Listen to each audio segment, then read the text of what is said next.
تعمیل ارشاد کا وعدہ کیا۔ چنانچہ اگلی صبح اس عورت کو بدستور صندوق میں بند کر کے شہر سے ایک گدھا لایا اور صندوق اس پر رکھ کر اپنے مکان پر لے آیا۔ پھر بازار سے کچھ کھانے پینے کی اشیاء لا کر رکھی۔ دونوں نے ناشتہ کیا۔ دوران طعام خانم نے اس کے دل کا حال دریافت کیا۔ وہ کہنے لگی کہ میرا نام فتنہ ہے اور خلیفہ ہارون رشید کی کنیز ہوں۔ خلیفہ مجھ پر بہت مہربان تھے۔ زبیدہ خاتون کو یہ ناگوار تھا، اسی لیے میرے ساتھ یہ سلوک کیا گیا ہے۔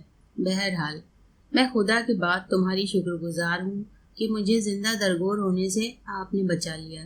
میں امید کرتی ہوں کہ تم فی الحال اس واقعے کو کسی سے ذکر نہیں کرو گے، کیونکہ اگر زبیدہ کو معلوم ہو گیا تو اچھا نہ ہوگا۔ خانم نے اس کو اطمینان دلایا کہ آرام کے ساتھ رہو، اس معاملے میں بالکل خاموش رہوں گا۔ اس کے بعد وہ بازار گیا اور 2 خادمائیں فتنہ کے لیے خرید لایا تاکہ اس کو کوئی تکلیف نہ ہو۔ فتنہ نے کہا کہ مجھ پر تمہارے احسانات بڑھتے جا رہے ہیں۔ اگر خدا کو منظور ہوا اور میرے حالات بدلے تو انشاءاللہ میں بھی آپ کی کسی خدمت میں کوتاہی نہیں کروں گی۔ انداز دلربائی کے قرب نے خانم کی آتش محبت کو تیز کر دیا۔ وہ بھی یہی سمجھتا تھا کہ فتنہ کا دل بھی سوز عشق سے خالی نہیں ہے، لیکن اس نے ضبط سے کام لیا کیونکہ فتنہ امانت تھی۔ ابھی اس کو کوئی حق نہیں تھا کہ وہ فتنہ کو ہاتھ لگا سکتا۔ زبیدہ فتنہ کو زندہ دفن تو کرا بیٹھی، لیکن بہت متفکر تھی۔ جب خلیفہ آ کر پوچھیں گے تو کیا جواب دوں گی؟ وہ جانتی تھی کہ فتنہ سے خلیفہ کو بہت لگاؤ ہے، آتے ہی طلب کریں گے۔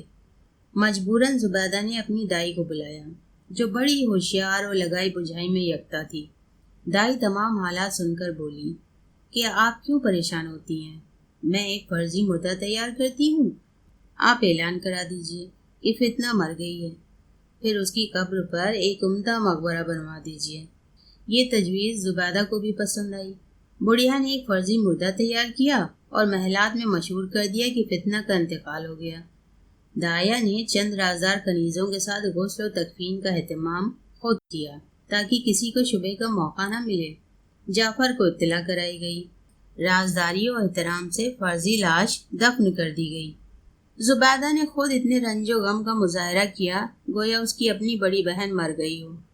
ایک عمدہ قسم کا مقبرے کا حکم دے دیا، جس کی تعمیر میں زبیدہ نے خود خاص دلچسپی لی۔ غرض یہ کہ خلیفہ کی واپسی سے پہلے سب مراسم پورے کر دیے گئے۔ جب خلیفہ اپنے سفر سے واپس آئے تو فتنہ کے مر جانے کی اطلاع ہوئی۔ وہ بہت رنجیدہ ہوئے اور مقبرے پر جا کر فاتحہ پڑھی، لیکن دوسرے ہی دن کاروبار سلطنت میں ایسے مشغول ہوئے گویا کوئی خاص واقعہ نہیں ہوا تھا۔ فتنہ نے بھی یہ حالات خانم کی زبانی سنے۔ وہ کہنے لگی، خدا کا شکر ہے کہ میں زندہ سلامت ہوں، اور خدا نے چاہا تو دشمنوں کی چالیں انہی کے خلاف مصیبت کا باعث ہوں گی۔ جب خلیفہ کی آمد کا فتنہ کو علم ہوا تو اس نے اپنی تجویز پر عمل درآمد شروع کیا اور خانم کو ایک خط لکھ کر دیا کہ فلاں شخص کو دے آؤ۔ خلیفہ ہارون رشید دوپہر کے کھانے کے بعد کلولہ کے لیے لیٹے تو ایک خاص کنیز نور النہار پنکھا کرنے لگی۔ جب ہر طرف سکون اور خاموشی ہو گئی تو اس نے خلیفہ سے عرض کیا کہ حضور، فتنہ زندہ ہے۔ خلیفہ نے کہا، تو بے وقوف ہے، اس کو مرے ہوئے تو کئی ہفتے ہو گئے۔ وہ بولی کہ حضور، یہ خط ملاحظہ فرمائیے، آج ہی ایک عزیز کی معرفت مجھے ملا ہے۔ خلیفہ نے خط لے کر پڑھا تو سکتے میں آ گیا۔ دیر تک دماغ میں مختلف خیالات کا ہجوم رہا۔ اس کے بعد خلیفہ نے تنہائی میں زبیدہ کو بلایا اور خط دکھا کر اصل حالات دریافت کیے۔ خط پڑھ کر زبیدہ کو سرد پسینہ آ گیا، لیکن وہ بے حد ذہین اور باحوصلہ عورت تھی۔ خط کے مطالعے ہی کے دوران اس نے فیصلہ کر لیا کہ مجھے کیا جواب دینا چاہیے۔ اتفاقاً خط میں فتنہ نے اپنا خانم کے یہاں رہنا وغیرہ تو سب کچھ لکھا، لیکن زبیدہ کے متعلق صرف اسی قدر لکھا تھا کہ ان کے بارے میں سب کچھ زبانی عرض کروں گی۔ خط پڑھ کر زبیدہ نے خلیفہ سے کہا کہ مجھے مدت سے فتنہ کے چال چلن کے بارے میں شکوک تھے۔ آپ کے جانے کے بعد وہ شکوک بڑھے۔ میں نے اس کو روکنا چاہا تو حرم سرائے سے نکل گئی۔ میں نہیں چاہتی تھی کہ یہ خبر مشہور ہو، کیونکہ فتنہ کے متعلق بغداد کا بچہ بچہ جانتا ہے کہ وہ آپ کی منظور نظر ہے۔ مجبوراً میں نے یہ سوانگ تیار کیا اور فرضی مقبرہ بھی بنوا دیا۔ جب آپ آئے تو میں نے اس واقعے کا ذکر با ارادہ نہیں کیا کیونکہ آپ کو صدمہ پہنچتا۔ یہ صحیح ہے کہ میں نے شکوک کی بنا پر کچھ سختی کی ہے، لیکن اب وہ آپ سے مل کر میری کوئی شکایت کرنا چاہتی ہیں تو آپ ان کو بلا لیجئے، کیونکہ وہ آپ کی محبوبہ ہیں۔ کنیز کا فخر تو مجھے حاصل ہے۔ یہ دوسری بات ہے کہ ملکہ کہلاتے ہوئے بھی آپ کی نظروں سے گری ہوئی ہوں۔ اتنا کہہ کر زبیدہ نے رونا شروع کر دیا۔ ہارون رشید، جو حقیقتاً زبیدہ کے پرستار تھے، یہ سب حالات سن کر بہت برہم ہونے کے بعد زبیدہ کو بہت پیار سے تسلی دے کر رخصت کیا اور کہا کہ اگر تم اس حالت میں اس کنیز کا قتل بھی کروا دیتی تو تمہیں اختیار تھا۔ اس کے بعد باہر آ کر حکم دیا کہ خانم سوداگر کو گرفتار کر کے اس کا کل مال و اسباب ضبط کر لیا جائے اور فتنہ کو بلا کر شاہی محل میں زیر حراست رکھا جائے۔ اس کے بعد کوتوال شہر سپاہیوں کا دستہ لے کر خانم و فتنہ کی گرفتاری کے لیے روانہ ہوا۔ اتفاقاً فتنہ کو بھی یہ خبر پہنچ گئی کہ کوتوال ہماری گرفتاری کے لیے آ رہا ہے۔ چنانچہ اس نے سب سے پہلے خانم سے کہا کہ تم غلاموں کا لباس پہن کر نکل جاؤ، میں اپنا انتظام کر لوں گی۔ جس وقت خانم ایک غلام کی وجہ سے باہر نکلا تو سپاہیوں نے مکان کا محاصرہ کر لیا تھا، لیکن اس کو غلام سمجھ کر جانے دیا۔ اس کے بعد کوتوال اندر آیا، فتنہ کو سلام کیا اور شاہی حکم سنایا۔ فتنہ نے کہا میں تیار ہوں، چلو۔ کوتوال نے خانم کے متعلق دریافت کیا۔ فتنہ نے کہا وہ تو کئی روز سے باہر گیا ہوا ہے اور اس کا مال و اسباب میری تحویل میں ہے، آپ اس کی حفاظت کا انتظام کیجیے۔ کوتوال نے کل مال و اسباب سر بمہر کر کے بیت المال میں رکھنے کے لیے بھیج دیا۔ فتنہ محل کے زنانہ حصے میں قید کر دی گئی۔ کوتوال نے سب واقعات دربار خلافت میں عرض کیے۔ ہارون رشید کو جب معلوم ہوا کہ خانم نہیں ملا تو ناراض ہوا۔ جعفر کو حکم دیا اسی وقت والی دمشق کو خط لکھو کہ خانم ابن ایوب کا کل مال و اسباب بیت المال میں داخل کر دیا جائے، اگر وہ خود موجود ہو تو اسے گرفتار کر کے بغداد بھیج دو، ورنہ نہ ملے تو اہل خانہ کو شہر بدر کر دو۔ یہ حکم جس وقت والی دمشق کو ملا، اس نے افسران ماتحت کو اجرائے فرمان شاہی کا حکم دے کر خانم کے گھر بھیجا۔ ادھر خانم کی ماں و بہن خانم کی کوئی اطلاع نہ ملنے کی وجہ سے بہت پریشان تھیں کہ سپاہی حکم لے کر پہنچے۔ سب سے پہلے خانم کے متعلق دریافت کیا۔ وہ کہنے لگیں کہ وہ مال و اسباب لے کر بغداد گیا تھا اور مدت سے اس کی کوئی خبر نہیں ملی ہے، ہم سخت پریشان ہیں۔ جو افسر تعمیل حکم کے لیے گیا تھا اس کو بہت افسوس ہوا کہ ان بے گناہوں پر ظلم کیا جا رہا ہے۔ ہو سکتا ہے کہ خانم نے کوئی سخت جرم کیا ہو، لیکن اس کی سزا اسی کو ملنی چاہیے۔ لیکن دربار خلافت کے احکام ٹالنا بھی اس کے بس کی بات نہ تھی۔ مجبوراً ان عورتوں کو بغداد سے آیا ہوا حکم سنایا اور کہا وہ کہ میں جانتا ہوں تم بے گناہ ہو، لیکن خلیفہ کا حکم ہے، اس لیے تعمیل تو ضرور کرنا ہوگی۔ اس لیے میں چاہتا ہوں تم یہاں سے سیدھی بغداد چلی جاؤ اور دربار امیر المومنین میں عرض کرو کہ ہم پر بلا قصور عذاب کیوں ڈالا جا رہا ہے۔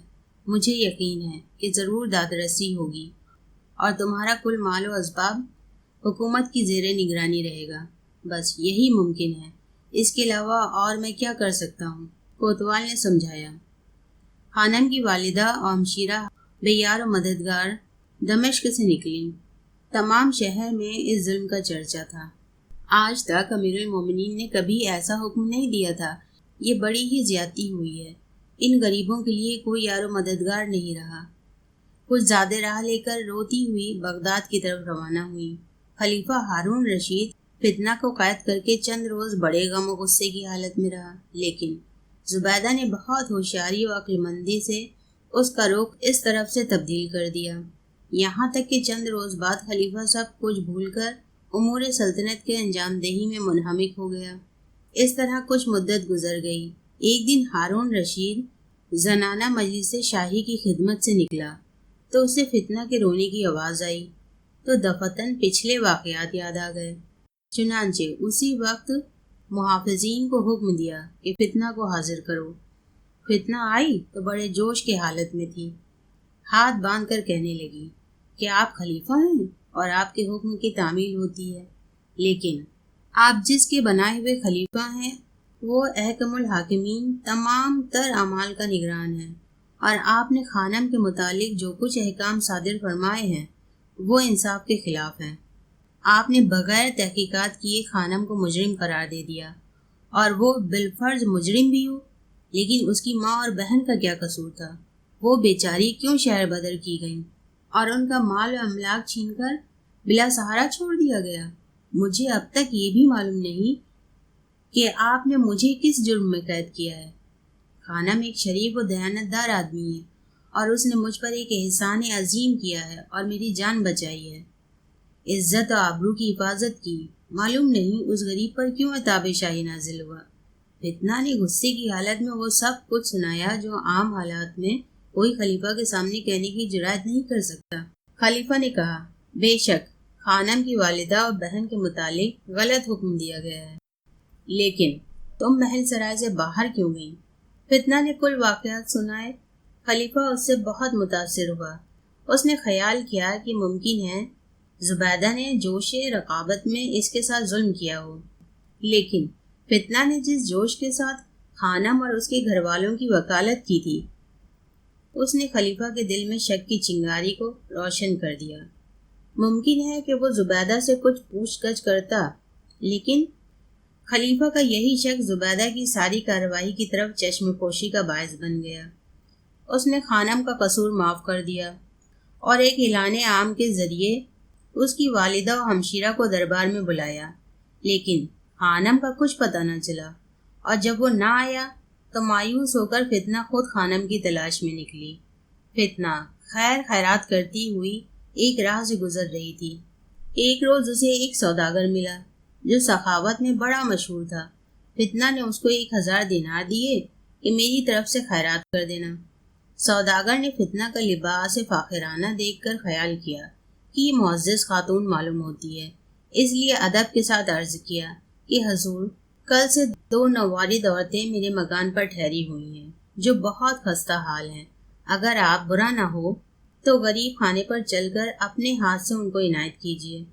فتنہ نے ان کا حال دریافت کرنا چاہا، لیکن سوداگر نے عرض کیا کہ حضور، میں نے ان کی ذوب و حالی کو دیکھ کر فی الحال ان کے حالات دریافت کرنا مناسب نہ سمجھا۔ چنانچہ فتنہ فوراً اس کے مکان پر روانہ ہوئی۔ سوداگر کی بیوی نے فتنہ کو نہایت عزت و احترام سے بیٹھایا اور خاطر و تواضع کی۔ فتنہ نے کہا کہ مجھے ان نوارد عورتوں سے ملاؤ۔ سوداگر کی بیوی فتنہ کو ان کے پاس لے گئی جہاں نوارد عورتیں بیٹھی رو رہی تھیں۔